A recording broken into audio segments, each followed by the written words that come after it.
درس یہ ہے، درس یہ ہے، پیغام یہ ہے، پیغام یہ ہے۔ یاد رکھو موت تیزی سے آ رہی ہے، ہمارے ساتھ والے دائیں بائیں والے سب چلے گئے، اسی طرح نمبر لگے گا، ایک دن اعلان ہوگا۔ ضمیر کے قیدی بن کے زندگی نہ گزارو، بالکل نہ گزارو۔ یہ تھوڑی سی زندگی ہے دنیا سجن المومن، حق بات کرو، حق پہ ڈٹنا سیکھو، دین سمجھو۔ خبردار رسول پاک صلی اللہ علیہ وسلم کے دین میں ظالم، جابر، فاسق، فاجر کی کوئی گنجائش قطر نہیں ہے۔ اپنے آپ کو سمیٹو، اپنے آپ کو سنبھالو، دین میں اپنا کردار ادا کرنے کی کوشش کرو۔ دین طلب کرتا ہے ہم سے کہ ہم نے دین کو کیا دیا ہے۔ امام حسین نے سارا گھرانہ دین کے لیے دے دیا۔ ہمارا جو بچہ کسی کام کا نہیں رہتا اسے مدرسے داخل کراتے۔ ہم نے دین اتنا کمزور کر دیا ہے کہ عالم اگر شور نہ کریں، عالم اگر شور نہ کرے، زور نہ کرے، گھٹن والا ماحول ہو گیا، مذہب کی پوزیشن کمزور کر دی۔ اب جہاں تک اس بات کا تعلق ہے جی فرقے ہو گئے، تو میرے بھائی یہ کوئی اتنی خطرناک بات ہے، یہ کوئی اتنا مشکل معاملہ نہیں ہے۔ یہ تو امام حسین نے بتا دیا تھا کہ یزید کے طور پر ایک غلط فرقہ کھڑا ہو گیا ہے، لہذا اس کا مقابلہ کرنا ہے، اس میں کوئی بری بات ہے؟ لیکن ایک سبق ہے بزرگوں کا کہ اگر سچی بات بھی نہیں کرنی تو پھر اس منبر کا حق ادا نہیں ہوتا۔ جو سچ بولے وہ حسینی ہے، جو ظالم کے سامنے کھڑا ہو جائے وہ حسینی ہے، جو مصلحت کوش ہو، جو کہے ٹائم نہیں، گراؤنڈ ریالٹی نہیں، حالات نہیں، طبیعت نہیں، موقع نہیں، تو ابھی امام حسین کے پیغام کو نہیں سمجھا۔ میں بہت سارے بزرگوں کا نام اس لیے نہیں لیتا کہ لوگ ایسے نہ کہیں کہ کسی کا نام کیش کرایا جا رہا ہے، لیکن میں نے سارے مناقب پڑھے ہیں، میری لائبریری میں کتابیں ہیں، میں پڑھتا رہتا ہوں، میں سفر میں بھی ساتھ رکھتا ہوں۔ لیکن حضرت شیخ عبدالصبور بیگ منشور ہزاروی کا شعر امام علی مقام کے مقابلے میں اس طرح کا ہے کہ مجھے سارے شاعروں سے زیادہ وزنی محسوس ہوتا ہے۔ انہوں نے کہا تھا اس شاہ مشرقین کی، اس نور عین کی مطلوب ہے جہاں کو قیادت حسین کی۔ دیکھیے ذرا حسن، اور ہر سو یزیدیوں کا زمانے میں زور ہے، ایک دو جگہ پہ نہیں، ہر سو یزیدیوں کا زمانے میں زور ہے۔ منشور آج پھر ہے ضرورت حسین کی، آج پھر ہے ضرورت ہے، آج لوگ حسینی بنے، امام حسین کے نقش قدم پر۔ وہ کہتے ہیں زور ہو گیا یزیدیوں کا، یہ ہمارے بزرگ ہمیں بتا گئے۔ مسجد کی طرف توجہ کرو، اپنے بچوں کی نگہبانی کرو۔ دنیا کی زندگی اتنی مختصر ہے کہ ایک خواب لگے گا جب ہم جائیں گے دنیا، ایک خواب لگے گا، خواب تھا جو کچھ کے دیکھا، جو سنا افسانہ تھا۔ اہل بیت نبوت کا اسوہ عبادت ہے، ریاضت ہے، پردہ ہے، پرہیزگاری ہے، اس پر توجہ کریں۔ جن کی بچیاں سر نہیں ڈھانپتی وہ 10 محرم کو بے شک دیگ نہ پکایا کریں۔ جو لوگ قرآن شریف پڑھنے کے عادی نہیں وہ بے شک امام علی مقام کا ذکر نہ کریں، اس لیے کہ امام حسین نے سر سجدے میں کٹایا ہے اور تلاوت نیزے کی نوک پہ بھی جاری رکھی ہے۔ دین کے ساتھ اپنے آپ کو جوڑو، دیندار بنو، رسول اللہ کی غلامی اختیار کرو، ورنہ یہ زندگی کچھ ایسا وقت بھی لاتی ہے کہ جب زندگی بوجھ بن جاتی ہے۔ کچھ لوگ صحابہ کے بارے میں کمزور جملے بولتے ہیں، غلط باتیں کرتے ہیں، کچھ اہل بیت نبوت کے بارے میں غلط باتیں کرتے ہیں۔ یہ صرف سنی ہے جو حق چار یار کا نعرہ بھی کھل کے لگاتا ہے، اور یہ نعرہ حیدری یا علی بھی کھول کے لگاتا ہے۔ یہ اللہ نے صرف ہمیں مقام، وہ الگ بات ہے کہ ہم لوگ سننے کو تیار نہیں، سمجھنے کو تیار نہیں کہ اللہ نے ہمیں مرتبہ کتنا عطا فرمایا ہے۔ یہ صرف ہماری امام حسین کی شہادت کا کچھ تھوڑا سا پس منظر۔ شہادت ہمارے ہاں بیان ہوتی ہے اس انداز میں کہ لگتا ہے کہ کسی مظلوم بندے کو کسی نے پکڑا ہوا تھا تو وہ سارے اسے مار رہے تھے اور وہ منتیں کر رہا تھا کہ مجھے نہ مارو۔ اتنی ہائے ہائے کی جاتی ہے کہ محسوس ہوتا ہے کہ امام علی مقام بڑے پریشان تھے کہ کسی طریقے سے، اور ان کا خاندان بڑا تکلیف میں تھا کہ جلدی کہیں کربلا سے نکل جائیں۔ حالانکہ اس دھرتی پہ، اس کائنات پہ صبر، شجاعت، استقامت اور حوصلہ جس سے کائنات سیکھے گی وہ صرف امام حسین ہی ہے۔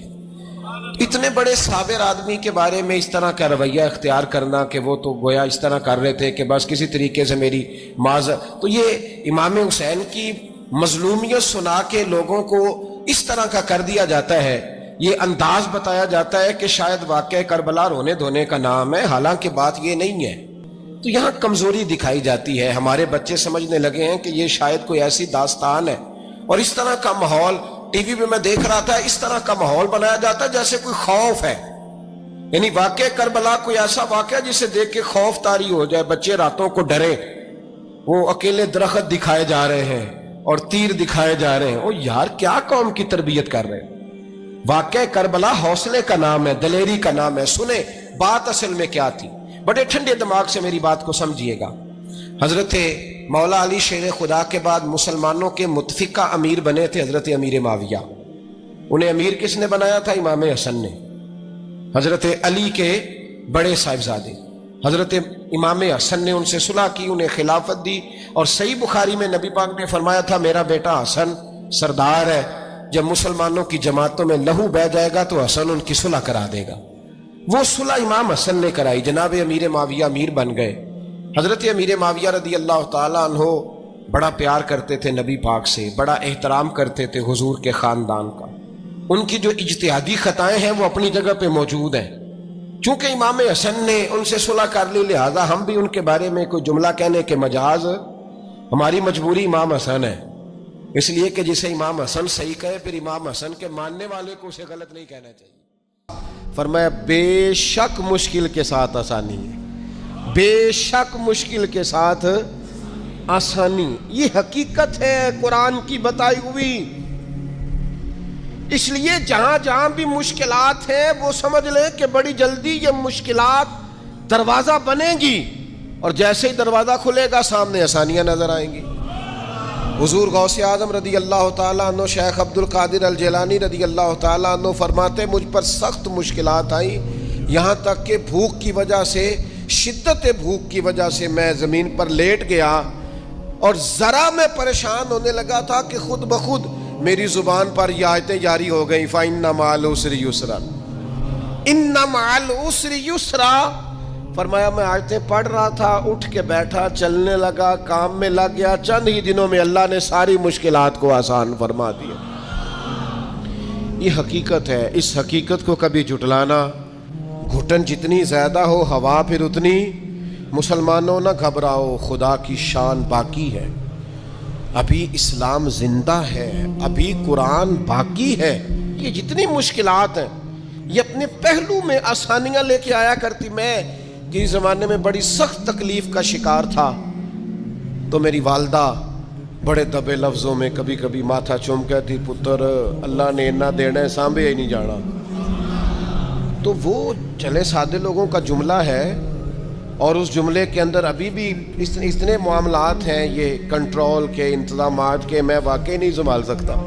وہ کئی سارے لوگ ملیں تو تب سنبھالے جاتے ہیں. بھائی ہر مشکل اپنے دامن میں آسانی رکھتی ہے. ڈسٹرب نہ ہو، مینٹلی طور پر پریشان نہ ہو. جیسے ہی مشکل آئے قرآن کا یہ فیصلہ ہے کہ وہ اپنے ساتھ آسانی لے کے آئے گی. اور ایک اور حقیقت بھی اچھی طرح سمجھ لیں،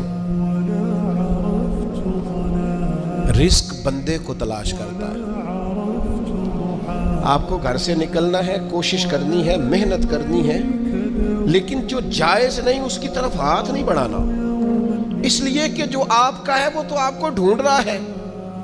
بس آپ نے کوئی کاروبار شروع کیا نہیں، تھوڑی سی محنت کی نہیں، تو وہ جو آپ کا رزق ہے نا وہ آپ کو تلاش کر رہا ہے، وہ ڈھونڈ رہا ہے، وہ آپ تک پہنچ جائے گا.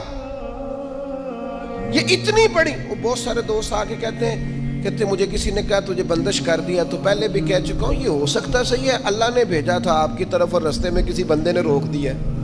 یہ کیسے ہو سکتا ہے؟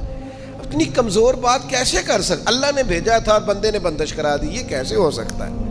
کوئی بات کو سمجھیں، بھیجنے والا مالک ہے. سنیں رسول اللہ صلی اللہ علیہ وسلم کا اتنا قیمتی فرمان.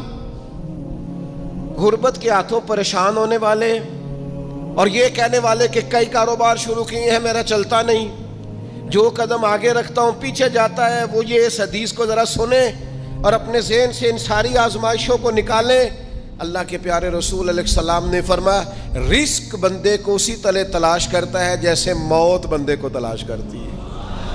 یہ جہاں بھی ہو، جس مقام پہ بھی ہو، جب وقت آتا ہے تو موت پہنچ جاتی ہے نا. تو جب خدا کا ارادہ کرم ہوتا ہے تو رزق بھی پہنچ جاتا ہے. آپ محنت جاری رکھیں, کاروبار کرتے رہیں, جدوجہد کرتے رہیں, جو آپ کا ہے وہ آپ تک پہنچ جائے گا. اپنی زندگی میں حقیقت پسند بنے. یہ ایسے ہی دوسروں کے پیسوں پر موج کرنے کا ارادہ ترک کر دیں. کسی اور کے گھر جا کے پیٹ بھرنے کا خیال اپنے دل سے نکال دیں. حقیقت پسند بنے. جو آپ کا ہے وہ انشاءاللہ.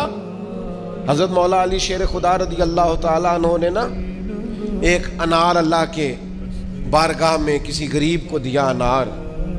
تو آپ فرماتے تھے مجھے اس کے بدلے 10 آئیں گے, چونکہ قرآن کہتا ہے ایک کے بدلے 10. تو دروازے پہ ایک شخص آئے دینے کے لیے, وہ دیا آپ نے, تو ایک شخص صاحب انار لے کے آئے, تو انہوں نے مولا علی شیر خدا کو 10 دیے. آپ فرمانے لگے یہ نہیں ہمارے. کہنے لگا آپ کے ہیں. فرمایا ہمارے نہیں. کہا آپ کے ہیں. یہ ذرا یقین کا حسن دیکھیے. فرمایا ہمارے نہیں. کہا جناب آپ کے ہی ہیں. فرمایا نہیں, ہمارے تو آنے تھے 11. چونکہ ایک کے بدلے میں اللہ نے 10 دینے تھے, ایک ہمارے والا اور 10 اللہ کی طرف سے انعام آنے والا. اس شخص نے جیب میں ہاتھ ڈالا, کہنے لگے اے شیر خدا آپ کے یقین کامل پہ بھی قربان جاؤں, میں 11 ہی لایا تھا, بس دیکھ رہا تھا شیر خدا کیا فرماتے ہیں. آپ کا یقین, آپ کا اللہ کی ذات پر بھروسہ, کیا خوبصورت انداز ہے. محنت تو کی ہے کسی کے گھر میں, مزدوری تو کی ہے کسی کے ہاں, نوکری تو کی ہے کسی کے ہاں, لیکن وہ کی کسی بندے کے ہاں ہے. رزق بارہ اللہ عطا کرے. میرا خیال ہے اگر یہ ذہن بن جائے تو یہ جو ہم روز شکوے کرتے ہیں نا, فلانا ظالم ہو گیا, فلانا جابر ہو گیا, فلانا فاسق ہو گیا, اگر کوئی ہے تو ظاہر ہے وہ اپنے جرم کی سزا پائے گا, لیکن ہم اس آزمائش سے بھی باہر آ جائیں. زندگی حقیقت پسندوں والی گزاریں. خیالات کی دنیا, خوابوں کی دنیا, لوگوں پر بھروسہ, بندوں سے امیدیں, مخلوق خدا پر توجہ, اتنے مل جائیں گے, اتنے آ جائیں گے, فلانا اتنی مہربانی کر دے گا. ان ساری جو ہماری حقیقت پسندی سے دوری ہے, اس ساری چیز, یہ ساری خوابوں کی دنیا ہے.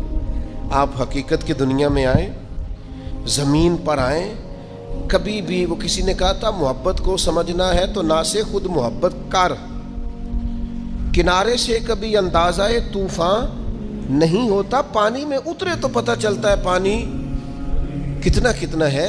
اس لیے عزیز بھائی, میری بالخصوص نوجوانوں سے گزارش ہے, حقیقت پسند بنو یار.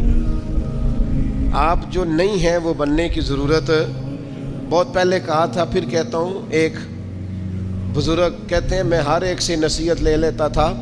ایک طوائف گزر رہی تھی تو وہ بھی مجھے نصیحت کر گئی. میں نے اسے کہا کہ پردہ کر, اللہ سے ڈر. اس نے ایسا جواب دیا کہ کئی گھنٹے بابا جی بے ہوش رہے. کہتے میں نے کہا پردہ کر, اللہ سے ڈر. تو کہنے لگی حضور معاف کرنا, آپ نے ایک بات کی ہے تو ایک میں بھی کر لوں. میں نے کہا بیٹا کر لو. تو کہنے لگی میں انشاءاللہ توبہ بھی کروں گی, پردہ بھی کروں گی, پر ایک بات کرنی ہے, میں جو ہوں وہی کہلاتی ہوں. آپ بتائیے آپ جو کہلاتے ہیں آپ وہ ہیں کہ یہاں ڈھونگ رچایا ہوا ہے؟ سچ بتائیں. لوگ تو آپ کو ولی اللہ مانتے ہیں, درویش, صوفی, فقیر, خدا ترس مانتے ہیں. آپ نے ڈھونگ رچایا جہاں آپ ہیں بھی. فرماتے اللہ اکبر کا اور بے ہوش ہو کے زمین پہ گر پڑا, اور پھر میں اسے ڈھونڈتا رہا. زبان خلق کو نکارائے خدا سمجھو. او بھائیو, حقیقت پسند بنو. یہ جو ہم نے بہانے بازی اپنے ساتھ لگائی ہوئی ہے, اپنے ساتھ دھوکہ کرنا چھوڑ دو, اپنے آپ کے ساتھ ظلم چھوڑ دو, اپنے آپ کے ساتھ زیادتی چھوڑ دو, اپنے آپ کے ساتھ جان بوجھ کر خوش فہمیوں میں زندہ رہ کر عمل سے دور ہونا اور اپنے لیے معاذ اللہ قیامت کی سزائیں اکٹھی کرنا, اسے چھوڑ دو. حقیقت حال پر میں, اللہ مجھے معاف کرے, خدا نہ کرے میرے منہ سے کوئی ایسی بات نکلے.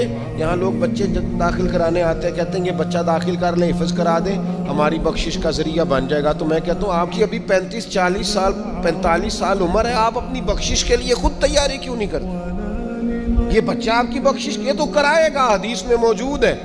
لیکن میرے بھائی یہ کیا بات ہوئی, آپ نہ جائز دیکھیں نہ ناجائز دیکھیں, نہ نماز کا خیال کریں نہ حدود اللہ کا خیال کریں, اور آپ نے ذہن بنا لیا ہے کہ بچہ داخل کرا دیا تو بخشا دے گا. اور وہ جو بخشانے والی بات ہے نا مشکات میں، اس کے بھی لفظ کیا ہے؟ فرمایا جو قرآن مجید کو پڑھے اور قرآن کے حلال کو حلال جانے اور حرام کو حرام جانے، وہ اپنے خاندان کے 10 بندے لے کر جنت میں جائے گا۔ میں انکار نہیں کرتا، یہ بہت بڑی بشارت ہے، حافظ بندے جنت میں لے کے جائیں گے۔ اور اعلیٰ حضرت نے لکھا ہے عالم دین کے شاگردوں کی تعداد آسمان کے تاروں کے برابر بھی ہوئی تو اللہ عالم کی سفارش ان کے حق میں قبول فرمائے گا۔ یہ بات درست ہے، پر یہ کہ آپ بھروسہ کر کے بیٹھ گئے۔ حضرت ابو ہریرہ رضی اللہ تعالیٰ عنہ نے کہا تھا حضور جو کلمہ پڑھے گا جنت میں جائے گا، تو یہ روایت میں بیان کر دوں تو حضرت عمر قریب تھے، عرض کی حضور اس طرح تو لوگ عمل کرنا چھوڑ دیں گے۔ تو حضور نے فرمایا ابو ہریرہ رہنے دو، ان کو وہی باتیں بتاؤ جو عمل کے قریب کریں۔ بڑی خوش فہمیاں ہیں، نا عاقبت اندیشیاں ہیں۔ کبھی کبھی لوگوں کی باتیں سن کے ہم حیران ہو جاتے ہیں کہ یار چھوڑ دیں، آپ حقیقت پسند بنیں، حقیقتوں کا سامنا کریں۔ ہم دیہاتی لوگ ہیں، ہم دیہاتوں میں دیکھتے تھے لوگ شادی بیاہ کے موقع پر قرض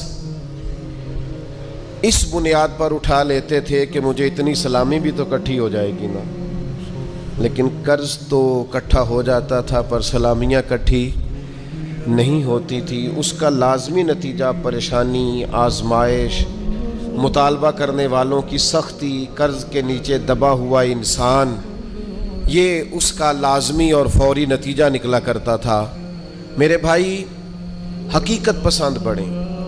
سب سے پہلے اور سب سے بڑی اس حقیقت کو سمجھ لیں کہ اس کائنات کا خالق اللہ تعالیٰ، یہ سب سے بڑی حقیقت ہے۔ اس حقیقت کے سائے میں جو لوگ زندگی گزارتے ہیں وہ لوگ کبھی بھی دشواریوں کا شکار نہیں ہوتے، کبھی بھی الجھاؤ کا شکار نہیں ہوتے۔ سب سے بڑی حقیقت یہ ہے کہ اللہ ہمارا رب ہے، خالق ہے، مالک ہے، رازق ہے، اور پھر سب سے بڑھ کر رحمان ہے اور رحیم ہے، پھر سب سے بڑھ کر غفار ہے اور ستار ہے۔ اس حقیقت کو سمجھ لیں۔ اللہ تعالیٰ نے قرآن مجید میں اس حقیقت کا اس طرح اظہار فرمایا، کیف تکفرون باللہ وکنتم امواتا فاحیاکم، تم کس طرح اللہ کا انکار کرتے ہو حالانکہ تم بے جان تھے، اس نے تمہیں زندگی عطا کی، کچھ نہیں تھے تم، عدم میں تھے، اس نے تمہیں وجود دیا۔ اور پھر ارشاد فرمایا ثم یمیتکم ثم یحییکم، پھر تمہیں مارے گا اور پھر تمہیں زندگی عطا کرے گا، ثم الیہ ترجعون، پھر تمہیں اسی کی طرف لوٹ جانا ہے۔ کبھی اس حقیقت سے کوئی شخص آنکھیں نہیں پھیر سکتا کہ یہ جو اس کا اپنا وجود ہے یہ بھی سارے کا سارا اللہ تعالیٰ کی مشیت اور اس کی رضا پر مبنی۔ اس نے اپنا وجود بھی اپنی مرضی سے تشکیل نہیں دیا، قد کاٹ اپنی مرضی سے تشکیل نہیں دیا، حسن و جمال اپنی مرضی سے تشکیل نہیں دیا، تو پھر کیسی عجیب بات ہے یہ روزمرہ کے معاملات اپنی مرضی سے تشکیل دینا چاہتا ہے۔ اسے چاہیے کہ جس طرح اس کا وجود، اس کا حافظہ، اس کے چہرے کی ساخت اس کی اپنی مرضی کی نہیں، رب رسول کی مرضی کی ہے، تو پھر یہ بھی زندگی اپنی مرضی کی نہ گزارے، اس حقیقت کا قائل ہو جائے کہ جینا بھی اسی طرح ہے جو حکم اللہ تعالیٰ نے ارشاد فرمایا ہے۔ لیکن زندگی اللہ کی دی ہوئی، رزق اللہ کا دیا ہوا، سانسیں اللہ کی دی ہوئی، لوگ جینا اپنی مرضی سے چاہتے ہیں۔ یہ حقیقت پسندی سے دور بات ہے۔ جس شخص نے جو مشینری بنائی ہے آپ اسی سے پوچھیں گے اس کو کیسے چلانا ہے، آپ اسی سے دریافت کریں گے کہ کیا چیز استعمال کرنے سے صحت ٹھیک ہوگی، کیا استعمال کرنے سے خراب ہوگی، آپ اسی طبیب حکیم کے مشورے سے چلیں گے۔ ہم من چاہی زندگی چاہتے ہیں تو سب سے پہلے تو اس حقیقت کو سمجھ لیں کہ کائنات کا رب، اور جب بنائی اسی نے ہے تو چلے گی بھی اسی کے حکم کے ساتھ۔ دوسری بات، پوری دنیا اس بات کو اچھی طرح تسلیم کر لے کہ اللہ کے لاڈلے اور آخری نبی جناب محمد الرسول اللہ ہیں صلی اللہ تعالی علیہ وسلم۔ اللہ تعالیٰ نے ساری رعنائیاں، ساری خوبصورتیاں، سارا وقار اور ساری عزتیں نبی پاک کی غلامی میں جمع کر دی۔ اب کوئی شخص اگر یہ چاہے گا کہ میں حضور سے ہٹ کر کہیں سے عزت ویل کر لوں، نبی پاک علیہ السلام کی پیروی سے ہٹ کر کہیں سے میں کوئی خیر کٹھی کر لوں، تو یہ حقیقت پسندی سے دوری ہے، ہو نہیں سکتا۔ وَمَن يُطِعِ اللَّهَ وَرَسُولَهُ فَقَدْ فَازَ فَوْزًا عَظِيمًا۔ کامیابی اسی شخص کو ملے گی جو اللہ اور اس کے رسول کی فرما برداری کرے گا۔